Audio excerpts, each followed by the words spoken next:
poklonil to je jedno. Že 4 remízy mali, doma sa prehrali so týma. So Skenicami. Džedové vás vycvičili 2-0. Te boli ja tu budú prebať. Da se postavte na ihrisko a bavte vi to. Zašto ja budú za te... A to je haňba, mi 20 ročí chlapec 18. A tebe 38 ročí do 6 smeš, tak je ovoj počúvaj, jaký som bol reagoval, keď nemáš klbom problém, to v živote som nepočítal s tým. Tak je ovoj jedno, 60 rokov mala, nemáš šancu. By som ti dal 100 kol, a to si prišiel tu.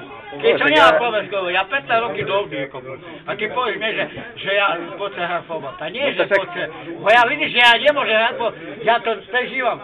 Na čo to je umieť? Ja toto nemôžem čerpať, že by ty 90 minút nebyralo behať na to by si videl. Že opýtaj tam, prezidenta že opýtaj, ja hral v 82. proti nemu, tam za školu v Šebešu merali a opýtaj si ho, tak mi povedal, že ísť dole. A ja ho v živote nepoznal. My si nepoznali, až tu, jak som prišiel, bo ja som od Michalove z Rudaga, že opýtaj jeho. Ja si nebudem keď sa som. No chlapci, ja vám nechcem dobre, ja nechcem takého kritizovať, ale chcem, že by ste hrali toto, na co máte. A vy sa musíte zlepšovať. A ty na to si... Nebudem. No, veri seru, nie?